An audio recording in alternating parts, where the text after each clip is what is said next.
Welcome to the Real Estate Syndication Show. Whether you are a seasoned investor or building a new real estate business, this is the show for you. Whitney Sewell talks to top experts in the business. Our goal is to help you master real estate syndication. And now your host, Whitney Sewell. This is your daily real estate syndication show. I'm your host, Whitney Sewell. Today our guest is Rahul Patel. Thanks for being on the show again, Rahul. Hey, man. Thanks for having me on. Yeah, and I know as a listener, you've heard this name numerous times. Rahul's been on the show numerous times, added value in many different ways. And I encourage you to go back and listen to some of those other shows where we discuss many different topics.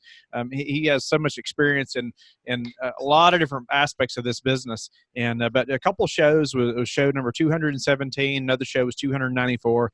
And I would encourage you to go back and learn more about him and learn more about his expertise in the syndication business, but a little about him before we get into today's topic. He's an attorney. He's a licensed MBA agent, real estate developer, professor, speaker, and serial entrepreneur. Is most commonly known as the managing partner at Patel Gaines, the fifth fastest growing law firm in the nation, where he represents over $8.5 billion in commercial property. Has been featured in USA Today, Forbes, Fortune, Businessweek, Texas Lawyer, and the Business Journal, where he was named Man of the Year, an outstanding lawyer, and a 40 under 40. So, Rahul, it's always a pleasure to have you on the show. I appreciate your time and sharing with myself and the listeners your expertise. And you know, I appreciate, you know, you're an attorney, but you're also a very experienced investor as well and very active in this space. And I just think that just builds your expertise, I mean, in great ways to help, you know, people like myself and others. So thank you again. And but let's jump in. I know, you know, we're going to talk about different types of lenders and how lenders are not all the same, and what to look for when selecting a lender. And I'm looking forward to hearing, you know, about your experience in that. And but get us started. And you know, why is this topic important? And you know, thinking about lenders, and obviously, I mean, the lending portion is such an important part of this business. And so, you know, looking forward to hearing your take on it. But get us started. Well, first and foremost, thanks for having me on again. I guess after the last couple, you haven't kicked me off, so I appreciate you having me back on here. But I mean, this is important. I know, you know, we've had a few podcasts. You know, we focused on structuring. We focused on, you know, how to bring in the equity. The equity is an important component, but now we really got to figure out who's going to come in with the lion's share of this, and it's typically the debt, right? And so for most deals we see, there is usually a pretty strong debt component, about anywhere from 75%, to about 50% of the project usually comes in with some component of debt, right?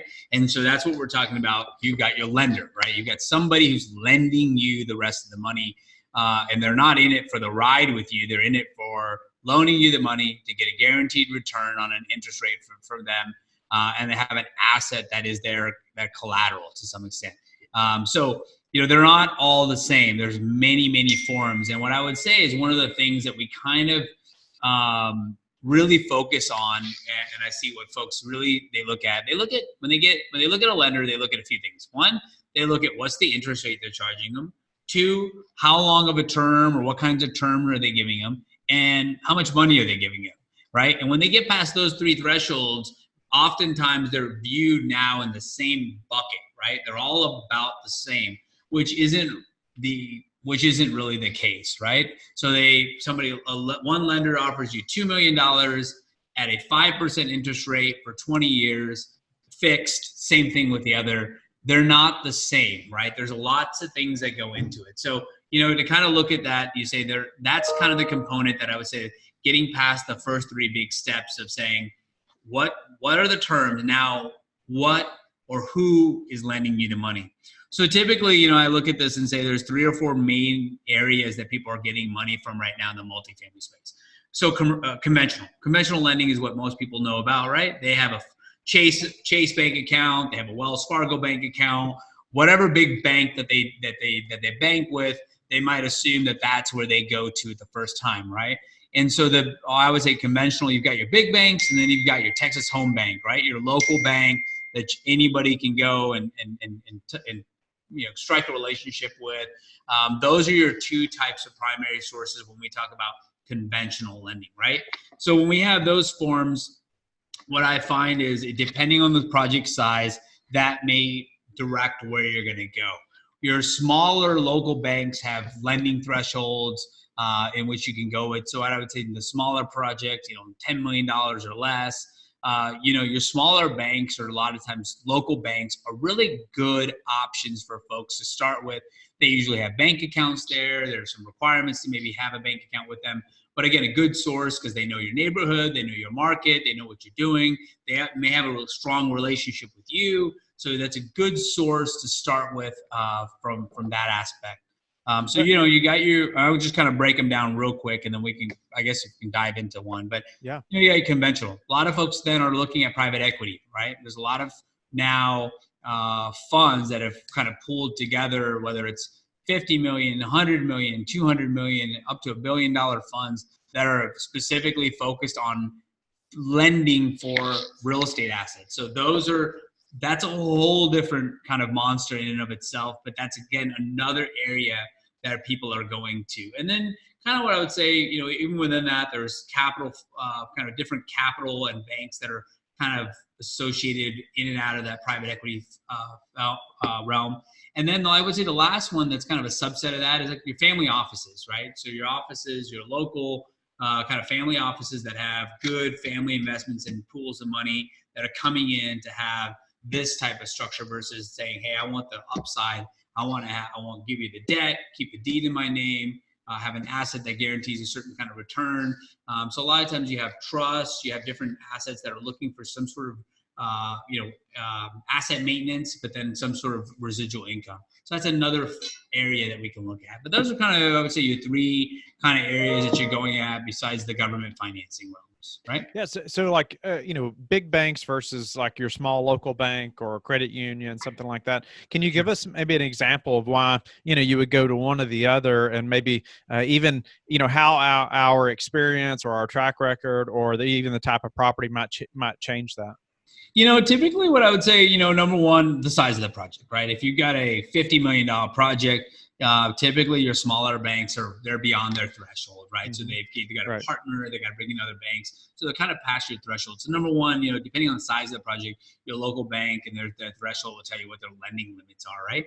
My advice typically to many of the folks that are listening to this, start with your local banks if you can. If they're within your threshold, start there. There's a lot of things that you can work through in the gray areas, right? Whether you've had, you're new to the market, you've had a hiccup somewhere along the line in your credit rating, you had a project that may not have gone so well or whatnot, or you're just a little bit, new to this in general. Your local banks really are great options. They're looking for good kind of buckets of real estate that they can always lend on to keep in their portfolio, and they typically keep their paper too, right? So they will stay and remain the lender in the deal versus trading that piece of paper off. So when you're having an issue or you're going back and saying, hey, you want to do a bunch of property improvements, you've had a great 2-year run, but you haven't had enough cash flow to do all those reserves on your own, your bank might be the first one to come and say, yeah, we'll be happy to lend you that because we can see what you've done. We can see that this value add asset's going to come back. So, really looking at that, I would say, what determines that, for us, for example, we built this office building. It's a 25,000 square foot office building. I went to a local bank, struck up a relationship, and over coffee and lunch, he said, yeah, I'd love to do the project. And from there, we were able to really work through the little pieces that they needed to make sure it was fine-tuned enough. But once he said, hey, we like this project, they were in, right? So I didn't have to go and worry about some big New York office telling me this isn't going to happen. I knew the folks that were there. I knew what was going to go on. So that's a good option for us, right? How did you go about building that relationship with the bank like you're talking about? That was actually ironic. I just walked in because my dad actually had an account there. I didn't even have an account there. My dad wanted me to go and sign in on a registration card for his safe deposit box. He said, in case something ever happens to me, I want you to be able to have access to it. So I said, hey, do you guys do commercial loans? And the guy said, yeah, let me introduce you. And I struck up a conversation. And what's very interesting to me is we banked at that time, my law partner and I banked at a very big bank, okay? I mean, lots of offices all across San Antonio, convenience factor, ATMs, all that kind of stuff. And I would go in there a lot and ask them, just the private banker would be there and say, how's it going? It's going great. That's awesome. I hear you guys are growing. Yes. We're looking for some money to build a building. She's like, oh, well, good luck. Never once did she ask us to set us up with the department that would do that, because that wasn't really her department. But yet the foresight from the big bank it didn't matter. I went into a little bank and they right away knew what we needed. I was able to put together a very good package. We had never built an office building from beginning to end, right? So what experience do we have? Building a $6 million, $7 million project from ground up? None. But we were able to really demonstrate the things that we needed. And then when the loan committee was looking at it, they didn't just look at us from a number and a ranking. They looked at us as people, and we were able to get approved. And the project was and has been very successful, not just for us, but for the bank itself, right? So I think that in order to strike up a relationship, have a good idea of what you're looking to do. If you go in unprepared, don't know what you're going to talk about, and you're shooting from the hip, it can be a challenge. But if you've got some good idea generally of how you've got this organized, what kind of project, where your targets are, you will find local banks to be very receptive, because they're looking for good people, and they're looking for good deposits, and they're looking for good projects to lend on.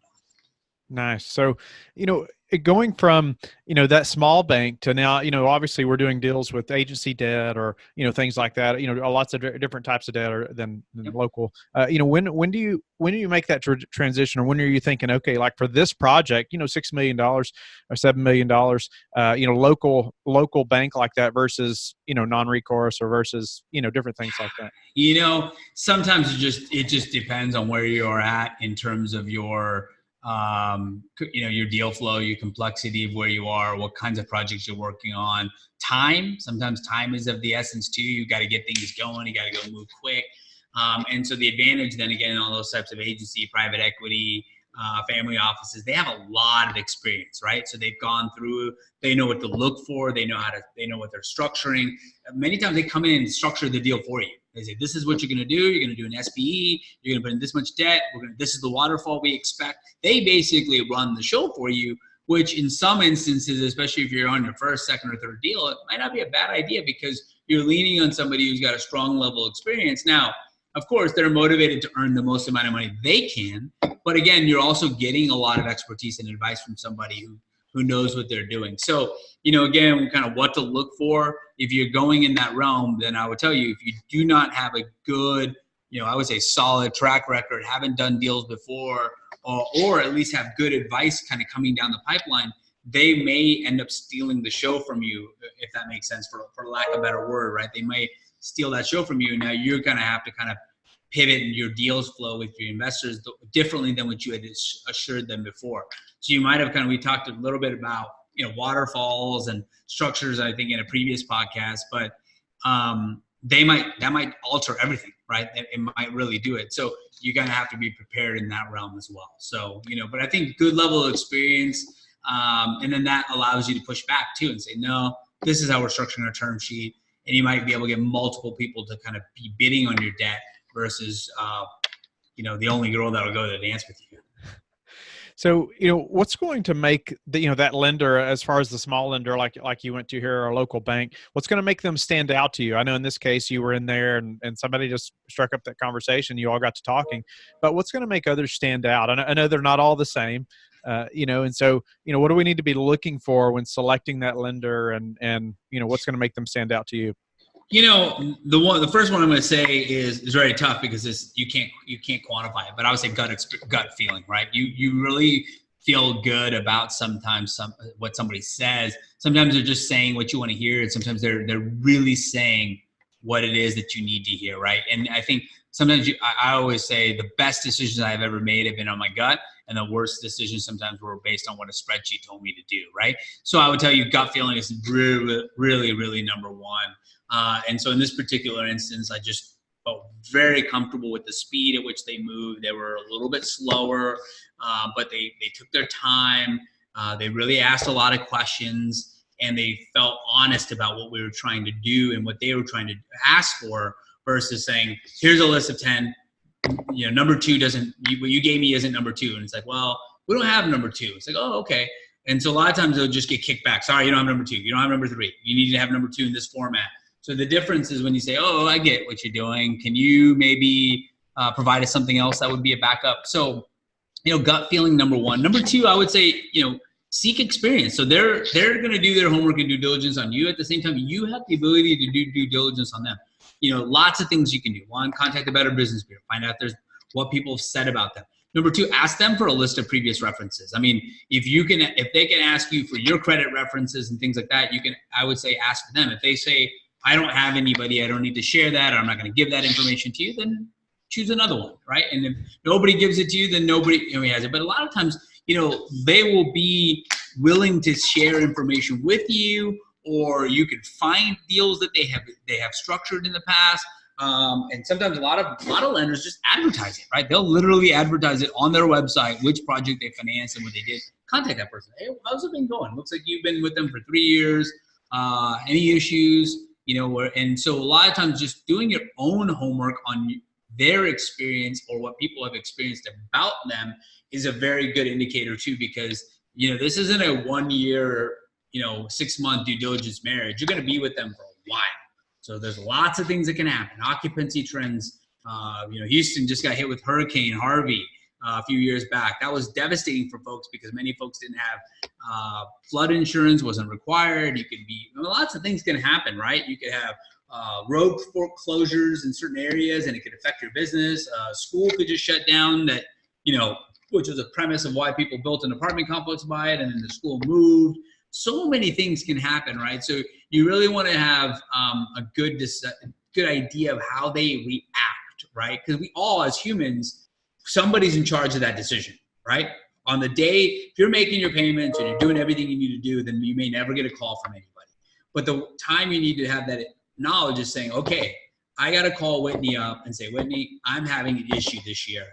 And then it's a matter of you and how you make your decisions and what you do for me versus, what you're able. And sometimes you just may not be able to, but in many instances, those matter. So I would say, go with your feeling, get some experience. And if you don't feel comfortable there, then really get enough homework on them and find out and see what people are saying about them as a lender. Where at in the process of a deal are you building that relationship? I know, in your case, you went in there for a totally different thing, but and that's what I wanted you to stress a little bit. It's like, we're starting this relationship before we actually have something we're needing capital for, right? Or we're needing debt for. Always start that process. There's never too early. If you're in this business and you're looking to be in this space, you should always be starting to look, right? Start to make those relationships, really just, start talking to people. You're not going to develop a banking relationship overnight. In some instances, you may, right? But at the end of the day, you just kind of want to confirm what's happening. But just get a good feel on them, start to build those, because you may want to have 2 or 3 or 4 different, banks that might be in line. And one might be a perfect fit for you for project A, B, and C, but they just D doesn't work for them, right? And so you might want to you always want to develop those relationships, right? And then if you choose to go with a different lender than somebody who was, approaching you, what I would say is, what I would say is make sure that you let them know, right? Say, hey, look, we went with these guys on this deal, but it was just because of XYZ. Like, we really appreciate you guys coming to the table on this one. We went with them because of ABC. I'm a big proponent of letting them know why you didn't choose them in a very respectful manner, right? Because if you do, you never know, 1, did you give them a chance to match it? 2, did you let them know now and they have some knowledge and basis to say, okay, we know what it takes to possibly earn your business next time, right? So what I would tell you is that's like an instance where, same situation, we had a deal where, we really felt very good about a lender. Another lender came in and gave us a very important term sheet item to us. And so the easy route would have been to say, hey, we're just going to go with them. And what we said was, we went back to our folks and said, look, this is what they gave us. We're not bidding you out or bidding you, trying to, squeeze you in, but this is what they gave us. So and they said, okay, we'll give that to you. But at the same time, I went back to that other lender and said, listen, I appreciate what you did. I know that you were doing your best to earn it. We didn't go with you, but we already promised them that we would. Okay. And this is what happened. And so we will do a deal with you again. And you know what? The very next deal we had, we went with them. And they weren't, well, they're just going to use us to get a better term from their other guy. No, we stuck true to our word, and we did a deal, and we've gotten 2 deals now with them, right? So it's not a matter of, it's not a matter of, you got to be honest with them, right? So if you start those relationships, start to build them now, and really foster those, it'll be important. Yeah, you were reading my mind. I was going to ask you about shopping lenders a little bit and how you approach that. So I think that's a great answer already. Just being very professional, being very upfront, and so that way you're prepared for the next deal potentially with the other lender, right. Because they may have the better terms for the next one. So you never know. Sometimes they're out of their market, right? Like they love to lend to you in a tier 1 or tier 2 market, but they won't lend in tier 3. Some folks love tier 3 markets because they feel like that's where they play. They know those markets. They feel okay about them. Some people say, well, I'm only a Texas lender. I don't really like going outside of that, vice versa. So really just making sure that you understand and let them know too why you chose somebody. And at the same time, the flip side, if you didn't get a term sheet from them or you couldn't get through, ask them, like, what didn't we do to earn the ability to be your client, right? Like, what could we do better next time? Maybe it's presentation. Maybe it's the terms. Maybe you don't have enough experience on your roster. Whatever those are, ask them questions because you're going to learn feedback from you. Like, why didn't I get this, if that makes sense? Yes, I like that. Ask for feedback as well for yourself. Yeah. And I think they're going to appreciate that you're being proactive and you're trying to improve and you respect their decision. Correct. And yeah, I think that's going to be great. But, can you elaborate on maybe the terms and some things that, when we get in there for that meeting, some things we need to be thinking about or specific things about terms that we need to be asking and know about up front? I would say really number one, what kind of entity or structure do they really require? Because I think it's really important to understand what they have. Because again, we've talked about this. Remember, we talked about you put the cart before the horse, and you put the horse before the cart kind of deal. But it is important to have an idea of what their expectations are, and then talk to your counsel real quick to say, hey, is this possible? I've raised money based under this. I got to change some things up. They're asking for a springing member. They're asking for an LTD structure, and we raised under an LLC. And so having those conversations about what they require and what they do is very important. Number 2, kind of like what other terms come along with it? Like, what am I required to do? Am I required, to what kind? Because a lot of times what happens in these deals, you make deals based on certain assumptions. So you're making certain assumptions of a 3% cash reserve, but the bank wants you to do 5% cash reserve. And that might change your numbers, right? Or they have a certain assumption and you have. So you really just kind of figure out what other financial assumptions are they requiring you, or may require you versus what you've calculated for. Because in that instance, that could have a big impact and change as well. Wow.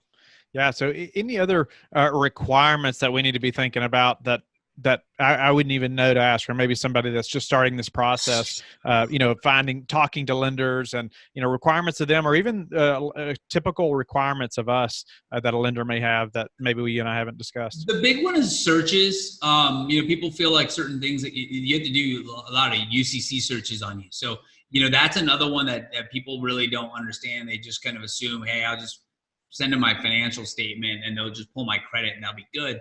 A lot of them require, full UCC searches on their members, and there's a process to that. You have to, hire a company to kind of get that stuff done. So, you do need to kind of make sure that you've got your checks and balances done. So a lot of times that's a good thing to just get done. Pay the money, check yourself out, right? What are they? Because whatever you check out and you're able to find, they're going to find. So sometimes just have an answer for them. Say, hey, you're going to see this. This is what this is from. If you have any questions, let me know. Like, this is from, 2017 water bill at my apartment and my roommate never paid, and this is what happened. And that's why this happened, right? And most of the time, 9 out of 10 times when you're proactive about those things, people feel really good about it, right? Because you may not even going to ask. You say, don't worry about it. I don't go back to 2010. This is 2019. That was 10 years ago. But it's way better to have approached that than to just just hope they don't see. Does that make sense? Yeah. So, but I would say that's probably another item is really just figuring out what their assumptions are and what they would need. And a lot of times that would be required to, like, I'll say replacement reserves. Sometimes they have management company requirements where they say this management company has to be on one of these approved lists. And you were basing the entire assumption on self-managing the deal. Well, if you're not going to self-manage, and that's what your assumption was, well, now you got a problem, right? So looking at certain things like that are another big indicator of saying what beyond them, certain items are you going to need from me to make sure that I am able to make sure that both of these items match for you. So you had talked about big banks versus small banks and conventional lending, things like that. You also mentioned family offices, and could you elaborate on when does that come into play? A lot of times there are great family offices that have capital that love investing these. So it's much like a small bank, right? You've got somebody who understands the market. You understand somebody that's here. And again, you can strike a better relationship because they have a lot more leniency in how and what they do versus what a bank would, because they've got to go through the same requirements and licensing and regulations that they do. They've got shareholders and investors to deal with.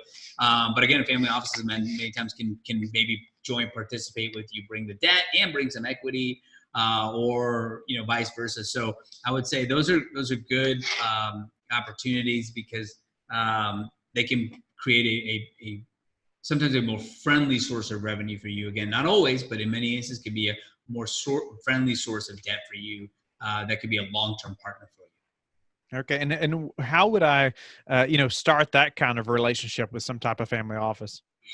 Great place to start. A lot of times just wealth advisors, financial managers, they have a lot of good relationships with those types of offices. Estate attorneys who do a lot of trust planning for folks know people that have set up trusts and they're looking for good, residual income where, they may have had a good inheritance and they've got a dependent on there. A lot of times there's a trust that's got somebody that was, 11 years old, 9 years old, 10 years old that was left with money for whatever reason. And so they're just basically looking to maintain that revenue to go above the cost of inflation, right?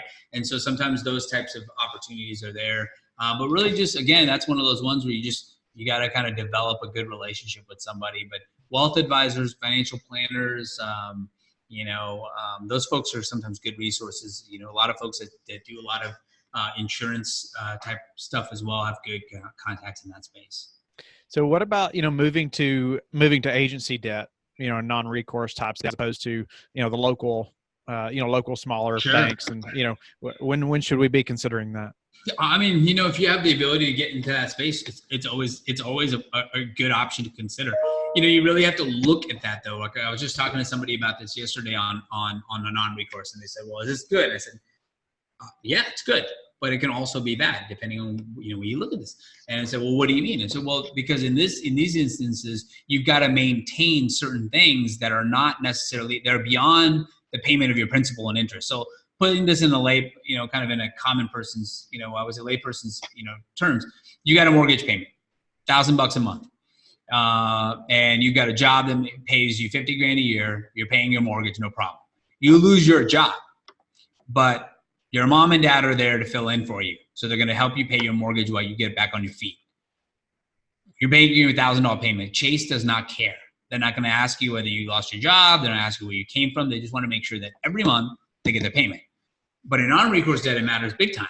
It doesn't matter that you're making your payment. It matters where you're getting it from, whether you've hit certain debt coverage service ratios, occupancy amounts, certain reserves, all those things matter in a different way. Many times there are sweeping accounts, cash management accounts that are required too, where money doesn't come to you, money goes into an account. After you hit all your numbers, then all your bills have been paid, the money gets swept into your account. Can happen weekly, can happen monthly. So there are a lot of things that change. A lot of times they require you to have a certain management company in play, right? Or it may not. So it's a great opportunity for those that can.